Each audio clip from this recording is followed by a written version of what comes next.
This podcast was recorded on the lands of the Ngarigo people in Jindabyne and the Wurundjeri people in Melbourne. Welcome to the POWcast, a podcast from Protect Our Winters Australia, where we celebrate the legends of the Australian alpine community and our shared journey to protect the places we love.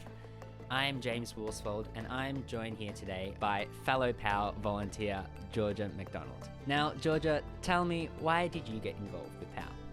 Thanks, James. I'm relatively new to the POW crew as part of the policy team, but from speaking with many of the amazing volunteers, the common thread that I've heard as to why people have joined is it just made sense. Most of my mates would say that skiing is 40% of my personality. Some would argue more. But working as a ski instructor at Perisher in Mammoth, California, and also in Nisco in Japan, where I was actually fortunate to meet one of our fellow guests later on in the episode, skiing's a big part of who I am. My passion for climate is deeply intertwined with my love for skiing. There's no such feeling of being out in the backcountry and looking out into the mountains and seeing what beautiful landscape we have and wanting to be able to protect that for years to come. They say if you want to go fast, go alone. If you want to go far, go together. And addressing the climate crisis requires collective effort.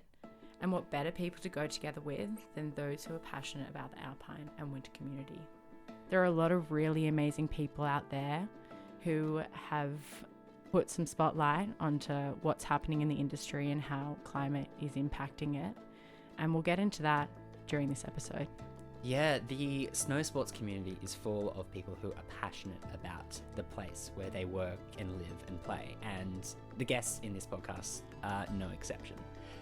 Smee, a ski guide and educator, and Divya Gordon, an outdoor filmmaker, have taken on the responsibility of stewardship, as many who live and work in the mountains should.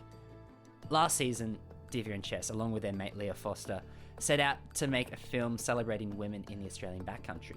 But while filming, they were forced to reckon with our changing climate. And their film, Maven, also became a powerful story about the communities and environments we need to fight to protect. I got to have a yarn with Divya and Chess about their inspiring film and the place the Australian Alps holds in their lives. Great, let's get into it. I'd love to get into the film stuff soon, but it seems like Maven is written on the back of years of experience of filmmaking and adventure and skiing and connection to place. So I'd be curious to know, how did you guys get to where you are today? How did you become, an integral part of the Australian outdoor scene and be part of this backcountry world? Oh, me first, Jess? I don't mind. Okay, sure. I had a pretty normal beginning, I would say. I grew up in Sydney, went to a private school and did uni and then got a job in the corporate world. Sort of discovered that was wrong for me. I just kept wanting to leave my desk and go to the beach. I was just kept wanting to I just wasn't fully engaged, and I felt they were putting me in charge of some cool tech stuff because I was young and I had to learn stuff. I had no sort of mentor within the business to push me along. So I was learning stuff for that company, and I thought, if I can learn stuff for them, I could probably learn anything I wanted for myself. And so I just thought, if I'm not fully engaged here, I should probably figure out what it is that does make me tick. So I quit. I traveled for a while, and I decided to try things that I thought I would like. I tried film, I tried social work. I worked with asylum seekers. My mum's a refugee. And film just really took off. But not so much that it took up all my time. So somehow when I came back from Berlin, I went for a walk and met a slackliner in the park. And it was from meeting that slackliner that everything kind of changed, because they became my best friends. I learned about rock climbing. I learned about highlining. I built out a van. I moved into it to save money, but also spend as much time out in the wilderness as I could, just sort of pursuing those passions. And from there, my first film, after 4 years of sort of dabbling around with film and sort of building up my skill set, I decided to make a film. And it was about the longest highline rigged in Australia at the time. The film's called 777. And it's done pretty well. It's been into a couple of film festivals. Yeah, and from there I just sort of been rolling with it because, yeah, I sort of feel most passionate about telling stories about the people that I meet and the places that I go. And there are some really incredible people out there, like Jess, that just kind of have these great stories. So take it away, Jess. Why did you get into the outdoors? Great question. Thanks, Div. From a young age, I loved spending time in the outdoors, and I was really privileged to have parents that fostered a love of nature and spending time in nature as well. In primary school, I would have bushwalking birthday parties where everyone from primary school would come over and we'd go and do some like rock art on the sandstone. Yeah. I finished high school with it wasn't that I didn't know what to do, but it was that I wanted to do everything. So I think I enrolled in a double degree of business and psychology because I thought, wow, that's like the two most broad things you could do. And just before uni started, I'd been working all summer and I just thought, you know what, I want to go learn a little bit more about myself and my world. And I got a ride over to WA and hitchhiked the west coast of Australia. Found myself working as a deckhand on boats on the Ningaloo Reef, taking people swimming with whale sharks and just learning more about that beautiful ecosystem and how to move respectfully within it. And at the time, this was my gap year before I went to uni. So I thought, okay, what's the most different thing I could possibly do to working on this beautiful tropical reef in the ocean? And it was a snow season. So I came to Thredbo and I started ski instructing, and I had only been skiing a couple of times myself. So I was learning to ski parallel while I was teaching these little 3 to 6 year olds. And as well as falling in love with the sport of skiing and the mountains, I really fell in love with the community and the beautiful people that we have up here in the mountains with a love of the outdoors and time in nature and a really strong sense of community and togetherness up here. And since then it's taken me to Japan. So I've done a few winters instructing in Japan, 7 in Australia, and now a few in Canada, working as a practicum heli ski guide, race and freeride coach, and avalanche educator. Wowee. So you've had these epic adventures overseas and you've experienced these mountains that are a lot bigger than ours and have a lot more snow. What is it about the Australian Alps that makes you want to come back and experience this environment? Yeah, they are ours. They're our beautiful backyard, and there's no place like home, you know?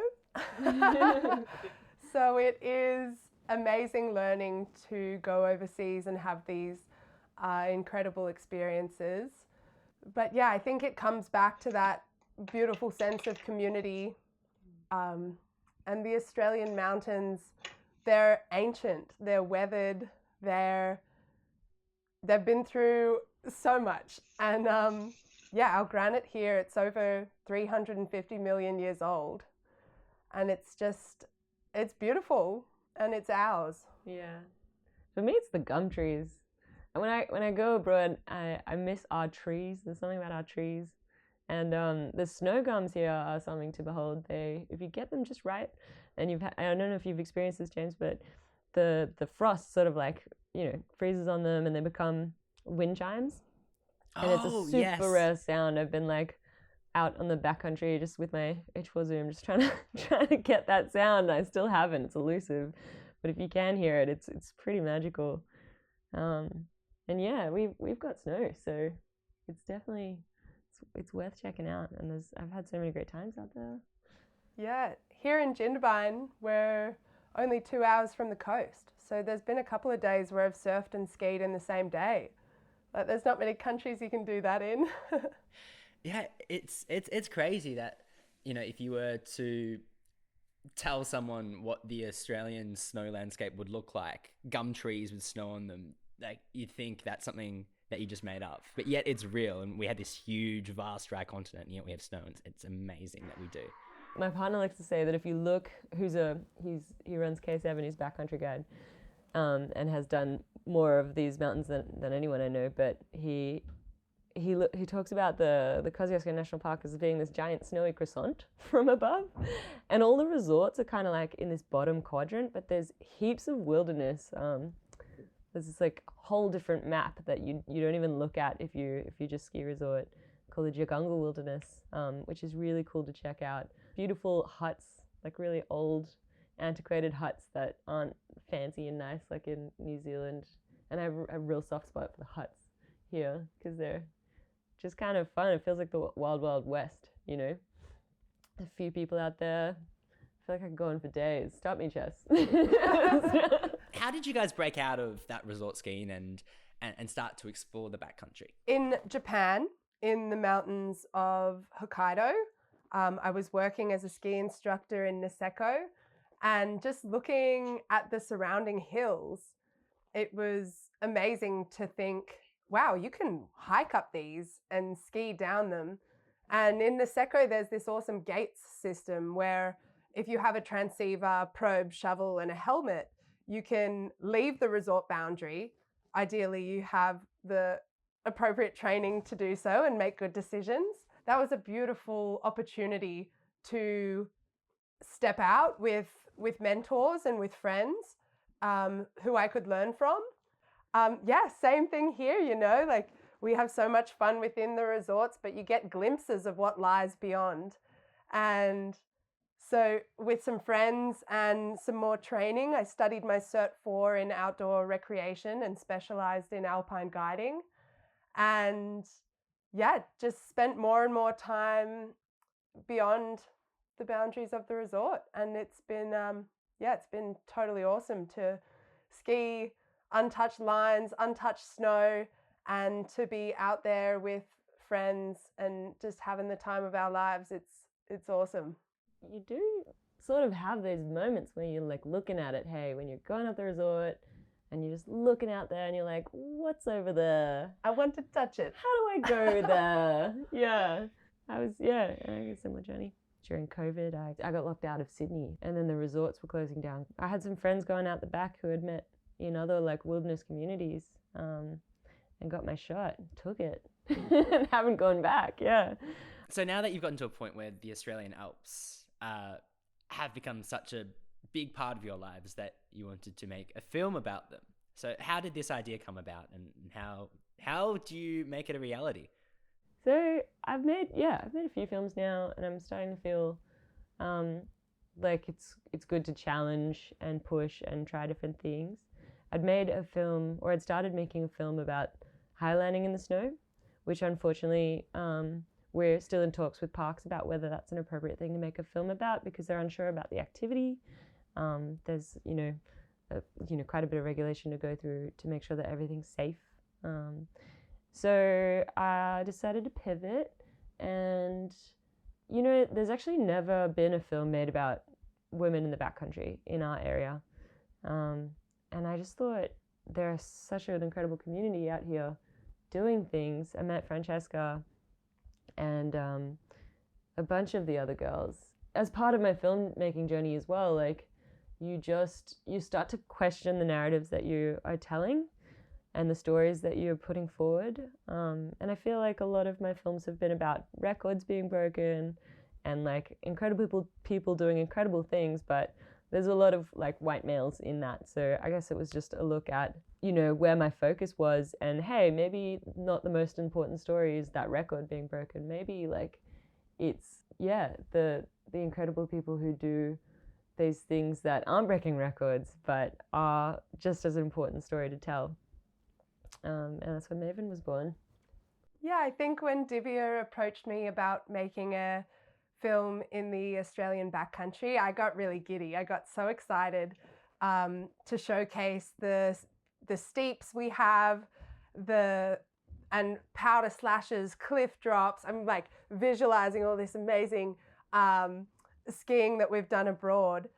And yeah, got really excited about showcasing the best of the Australian backcountry and the best of the women's freeride community here. And we had the 6th lowest snowfall winter on record. The first half of the season, the main range, it went through this incredible icing event. So it made a lot of the steeper lines, a lot of the backcountry in general, unrideable because it was really icy and corally and really quite unpleasant. So we stayed in bounds for the first half of the season.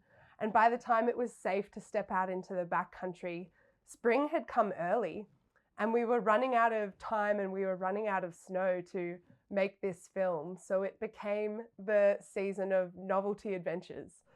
So we knew that we had this amazing community that we wanted to showcase.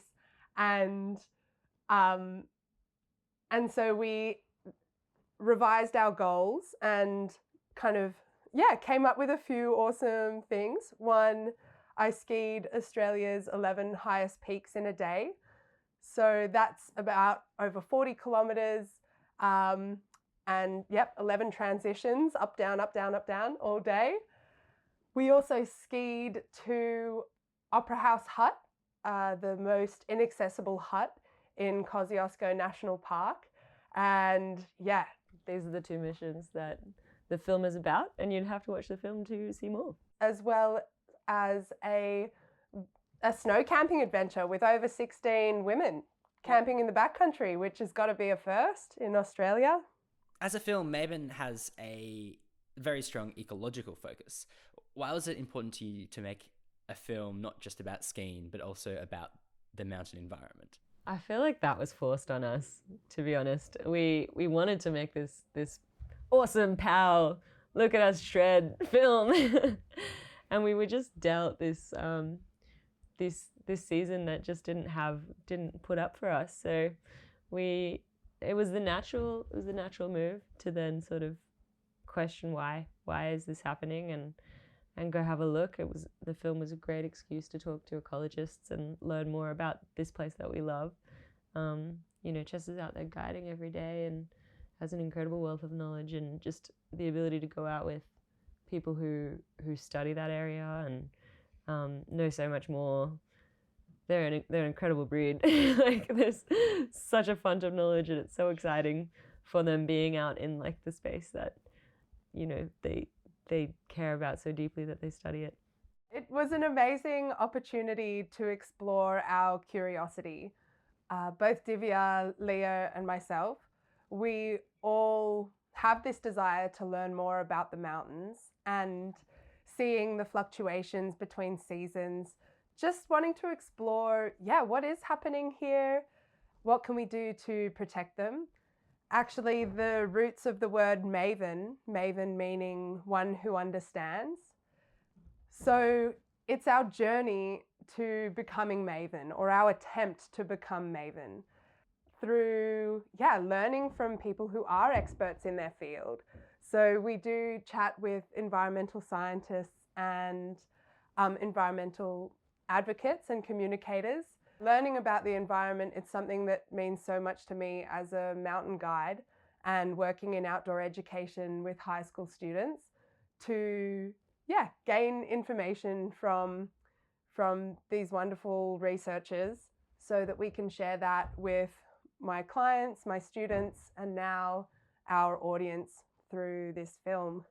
Yeah, I feel that, there's something in there about understanding. Understanding isn't necessarily about knowing, and I think a lot of people can relate to growing up in this time.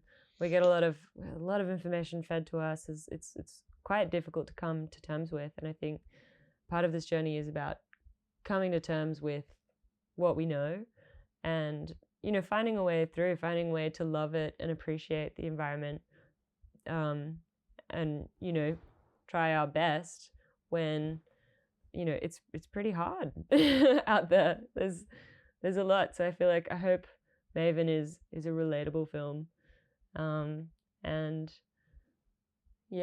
one that has a little bit of wisdom. Yeah, I think it's a call for courage. Even if we don't have all the answers, for people to take a bit of personal action and advocate for commercial and industrial action to do better, to care for a country, and to, we often acknowledge the traditional custodians of the land. Here it's the Ngarigo people.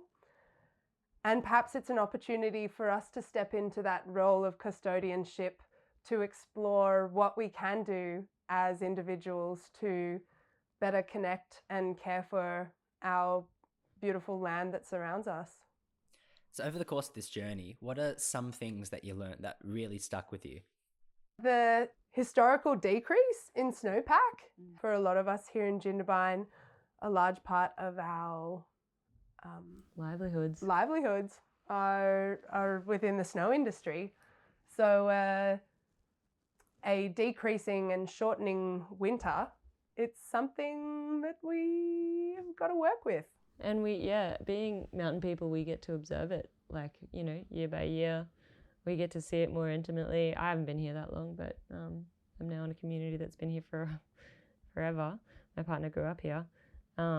But we got to spend an amazing day out on the range with Dr. Susanna Venn, who studies what grows underneath snow patches when they go away and then they come back and how that impacts them. We were setting up a camera for her to observe it, and I got to help position it. Just had a really cool time out there. Obviously, you can only brush with this, the vast quantities of information that these people are processing and working with, but that'll definitely stand out to me. The rigor and the effort that goes into it's much like a lot of these snow sports. Like it's so much effort when you think about it, but you do it for the love. It's it was beautiful and inspiring. We also went out with Dr. Linda Broom, who's a small mammal specialist working with National Parks and Wildlife Service. Over 30 years she's been doing it, right? Yeah, she's been doing it for ages, and we helped her survey the populations of mountain pygmy possums at Perisher and on Mount Kosciuszko, which was so beautiful to hold them and see them and help to count them and open up the pouches and see the little babies. So cool. And learned a lot from Dr. Broom about the impacts of feral animals on the alpine ecosystem, whether it be hard-hoofed animals from the grazing days, having really compacted the soil and trampled a lot of vegetation, makes it hard for the ecosystem to hold water, which leads to increased drought and increased fire frequency, which is really damaging and hard to come back from for the alpine and subalpine ecosystems. These species of plants who've worked so hard just to grow there in the first place, sort of thing. And, as well as foxes and feral cats predating our antechinus, our small bush rats up there, and rodents, as well as the mountain pygmy possum. Habitat destruction of the corroboree frog, all these amazing animals that are only found in the Australian Alps. They're endemic to this region. And they're actually protected by the snowpack, aren't they? I think that's what she said. Yeah, and it's confronting information, hearing these threats to our native plants and animals. But there is so much room for us to step up and do what we can to protect them. And I think that starts with education and learning about what's going on in the first place. Like Divya and Chess, the whole snow sports community have been on a journey to learn about the climate impacts on our mountains. At POW, we've commissioned an independent report on behalf of the alpine community to better understand how climate change will affect the Australian Alps in the near future. Created in partnership with the Australian National University and the Australian Mountain Research Facility, it uses the best available modelling to map changes to our snowpack and how global heating will impact the tourism economy, regional communities, high country ecosystems, hydroelectricity, the Murray-Darling Basin, First Nations, and carbon sequestration. Its findings are sobering. If we don't take further action, our snow season is projected to reduce by 55 days in a high emission scenario, or 44 days in a mid-emission scenario. That's on average across all the resorts. This will have impacts on communities, economies, and environments throughout Australia. But the good news is that our ski industry and our Alps still have a fighting chance.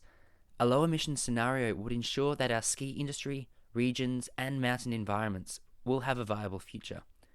This means taking decisive action now to cut climate pollution and safeguard our Alps. We need governments and communities to step up to the challenge, because a lot is at stake. To read the full report, head to protectourwinters.org.au.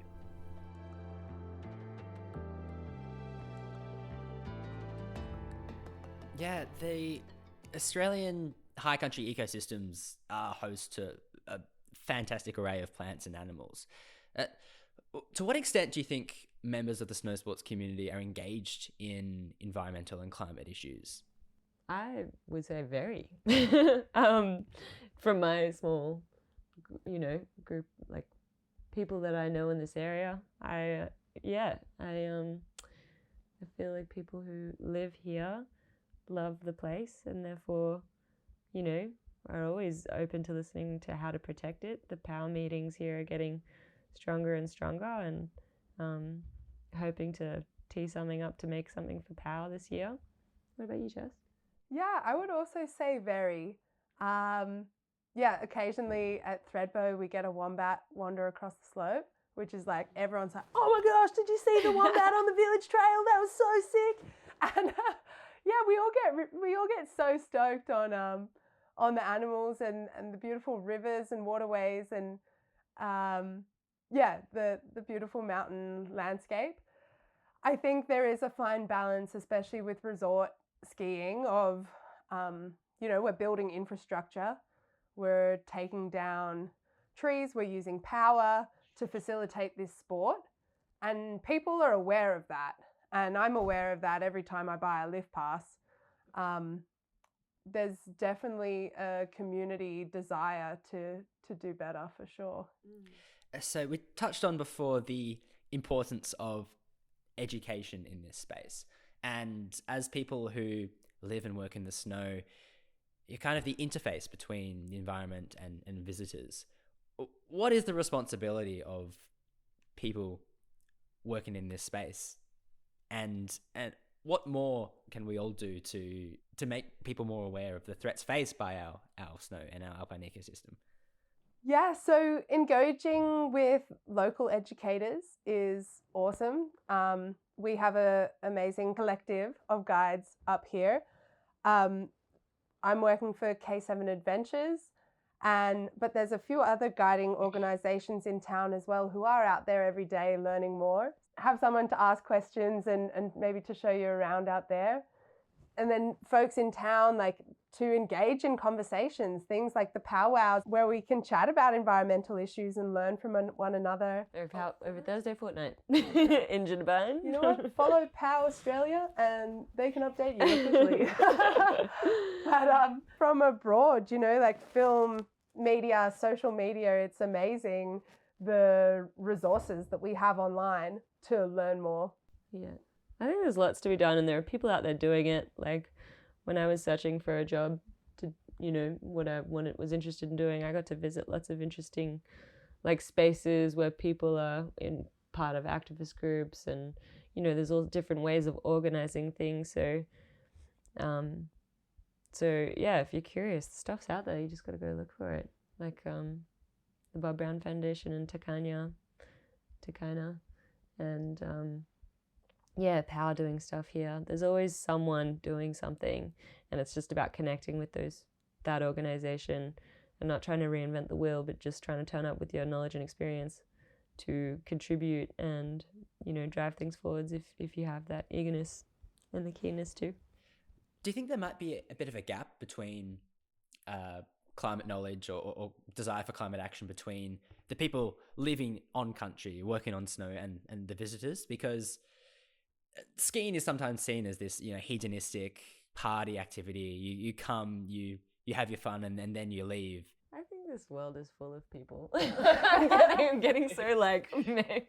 Well, it's funny, like within the backcountry community, we all have a deep care and protectiveness over the mountain ecosystem? That's an interesting question with visitors. There is a big party culture and a party scene. And is skiing perhaps an opportunity to become closer and an opportunity to learn because you're exposed to this environment? Totally. And maybe people come down for a party weekend and they've bought all brand new gear and whatever. They've come down for a weekend to test it out. But you know what? They're stepping into this space in which maybe they'll gain a greater connection with the landscape or learn a little extra. Yeah, it's hard to speak for all tourists, you know, because some visitors that come and would probably quite happily just melt all the snow the day after they leave. Yeah, most of the tourists come down are, I believe they really do care about the mountains and want to do their best. And like families coming down and maybe they've been to the Jindabyne op shop and they're kitted out in the gear that they can find, and it's there's heaps of gear there, by the way. It's so doable if you want to go down to Vinnie's or the op shop, whatever it's called. Yeah, it's buy secondhand. It's buy awesome. Second, so much stuff. Yes.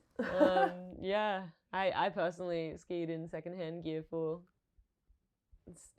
20 years before I bought something new. Yeah, me too. Me too. There's ways, like, it's potentially quite a consumptive, is that a word? The high consumption sport and industry. But there's better ways to do it. So much great secondhand gear. The resorts are really stepping up in terms of where they get their energy from. Mm-hmm. So, it's hard to speak for visitors versus locals.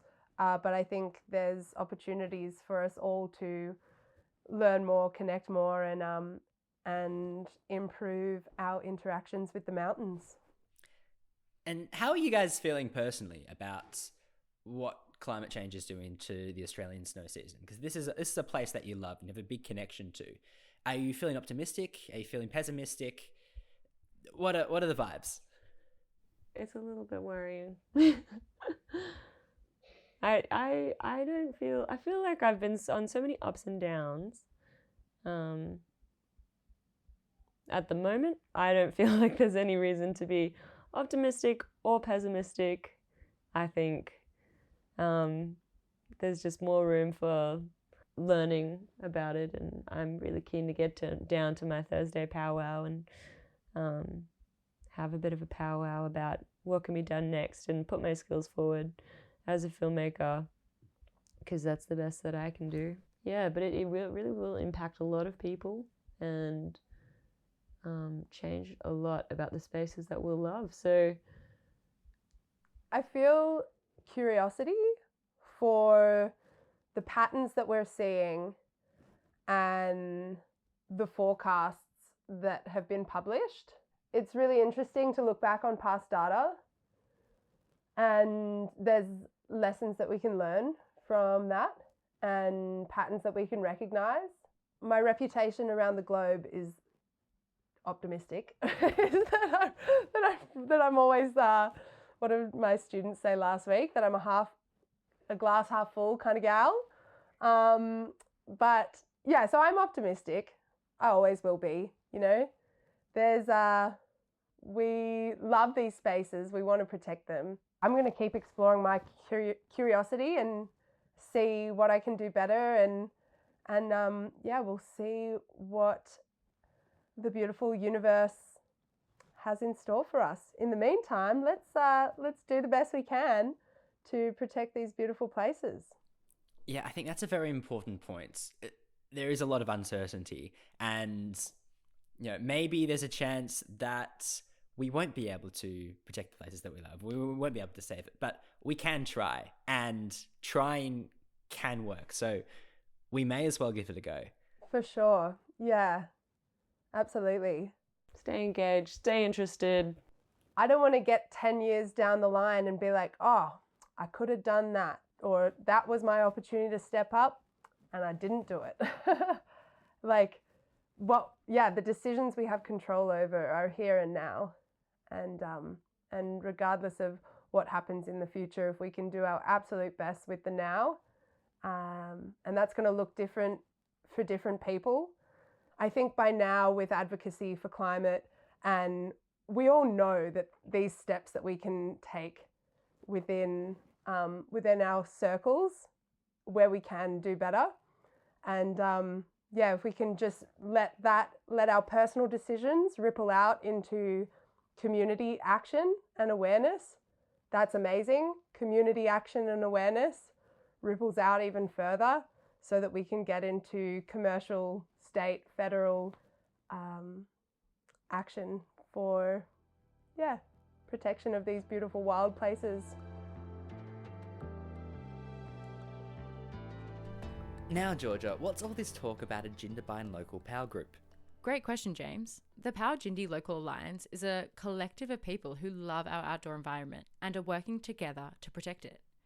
It provides an accessible platform to learn about the issues affecting our mountains. They host meetings and events to connect you with the POW community and provide accessible opportunities to advocate for meaningful change.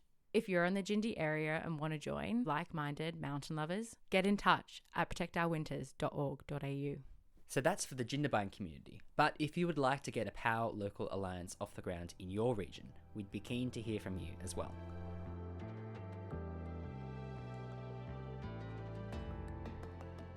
Yeah, we set out with this quest to showcase the best of the Australian backcountry and the women's freeride community. I think what we came out with was a story that's actually far more relatable to the everyday person. And it's a story about getting outside with your friends, engaging with the natural world, and seeing what happens. In our experience, it was total magic. Something about the outdoors, particularly the mountains, it really fosters connection. And we just had such a wonderful experience making this film and exploring the mountains. And now we get to share that story with the world.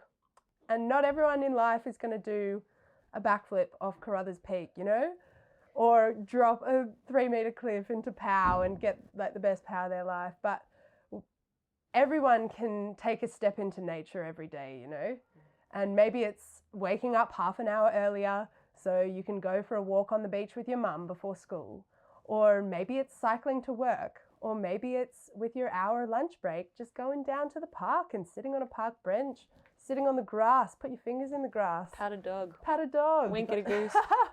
We are part of the natural world. We are not separate from it. And everybody has the chance to engage with nature, see what happens.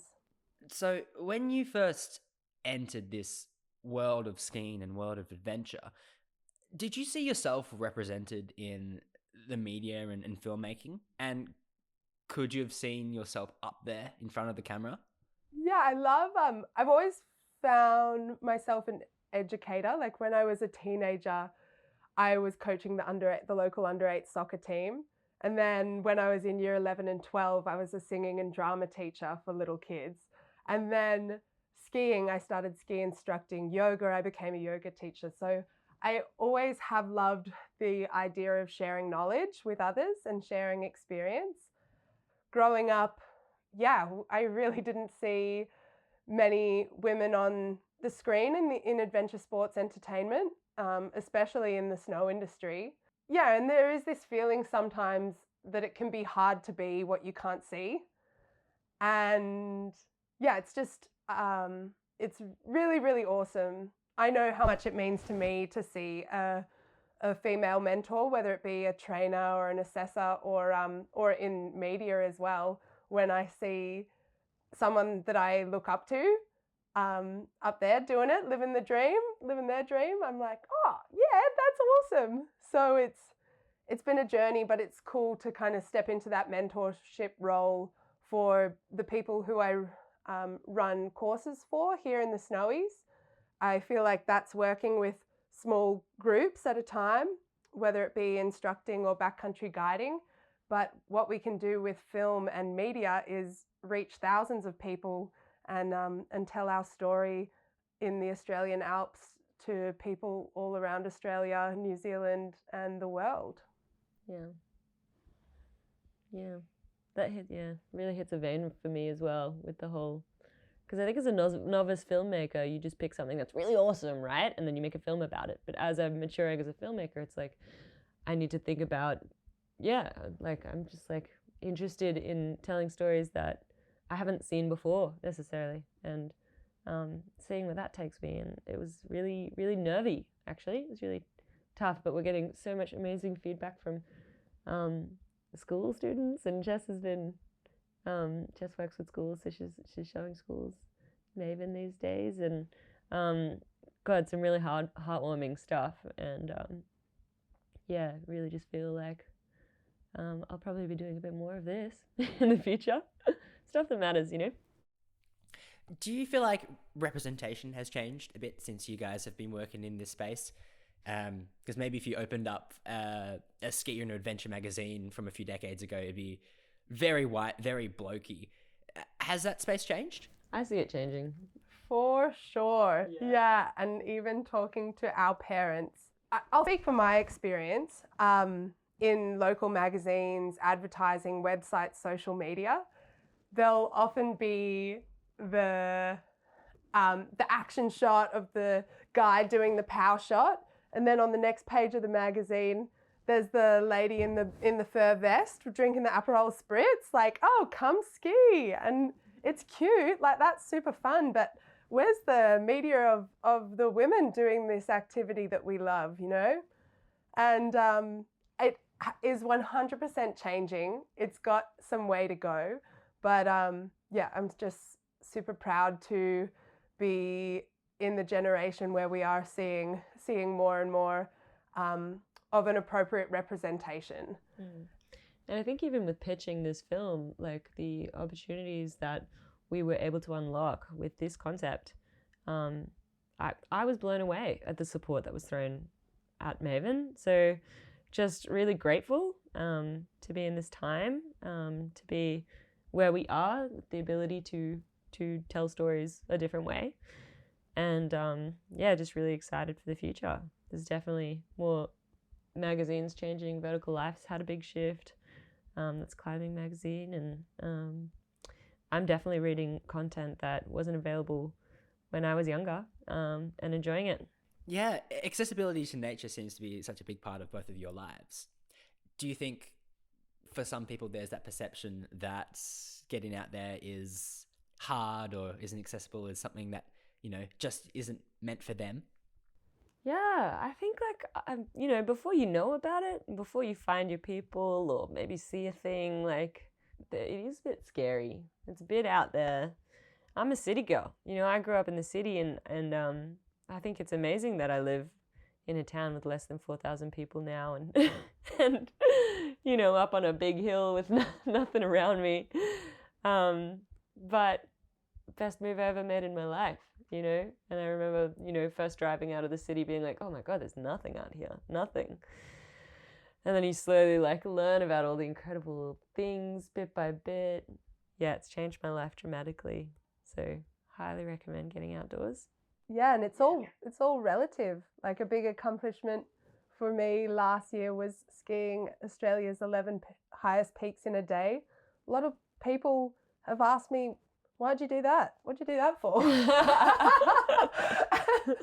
I get it. It's not everyone's cup of tea.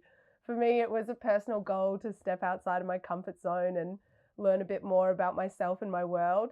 I'd encourage others to do the same. And maybe it's at a totally different scale. Maybe it is walking to the bus stop or cruising down to the beach or your local park. And fostering that connection is one of the most powerful things you can do for environmental action, because there are studies that show that the more time you spend in nature, the more pro-environmental behavior you show. So just going and taking a ski lesson or going out for a walk, that will make you learn things, and that will really build that connection and will bring you closer to the natural world and make you fight harder to protect it.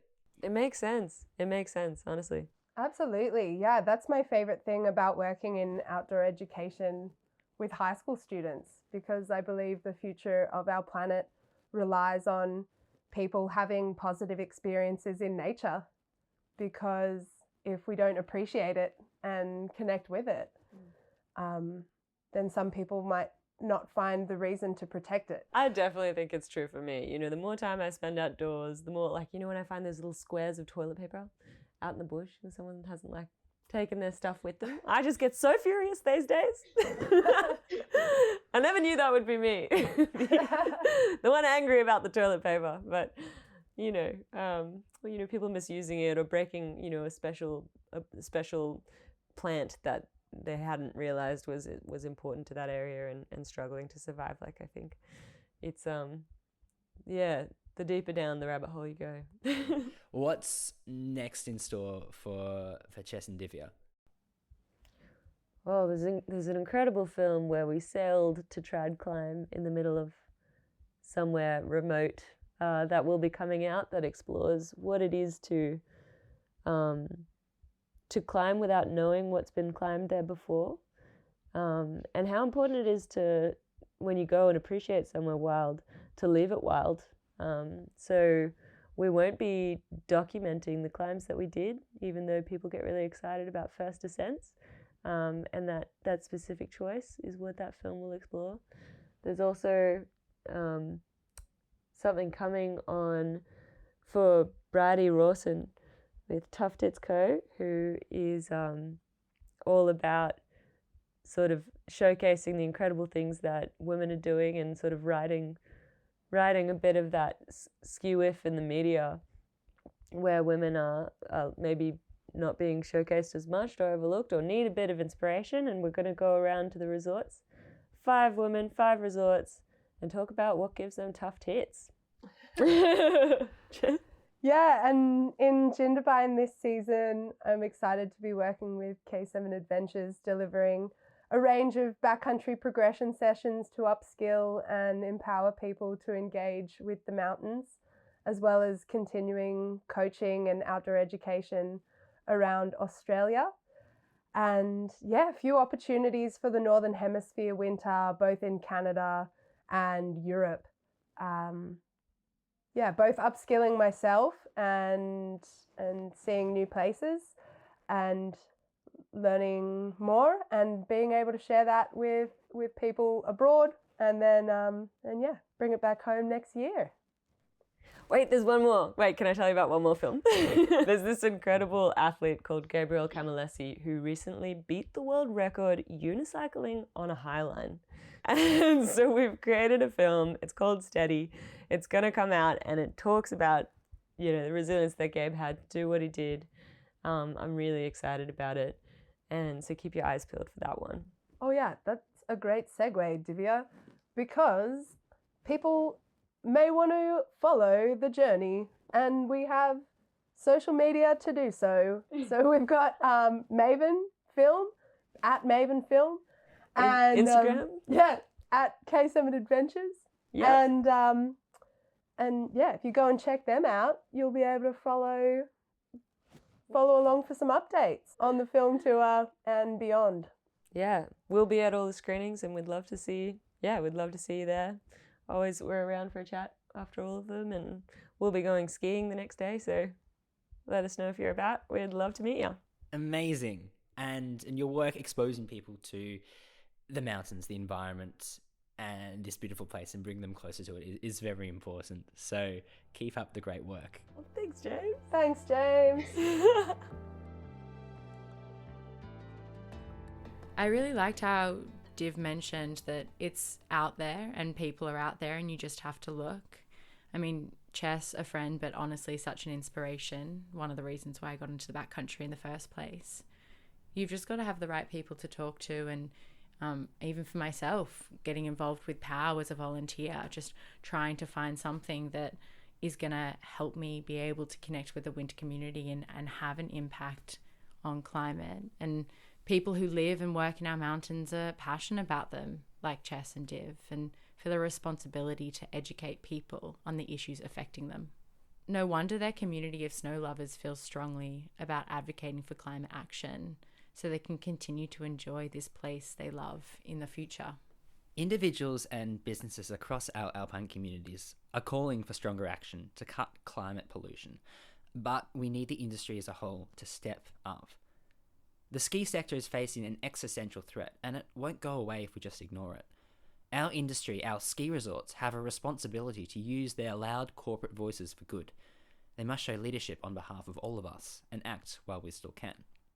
Now, I'm sure you're itching to see Chess and Divya's film, Maven, for yourself. The film is touring with Warren Miller's All Time and as part of the Oterix Winter Film Tour. There are a heap of shows throughout July in our resorts, ski towns and cities across New South Wales, ACT, Victoria, Queensland and Tassie. Head to warrenmiller.com.au to find a screening near you. Alright, that's all from us today. Make sure to subscribe to the podcast and do leave an honest review. It really helps get the POWcast out there. Also, follow Protect Our Winters Australia on socials. Head to our website to become a member or to buy some merch. And the snow is now falling, so hopefully we will see you up there. Yeah, thanks for joining us and stay stoked.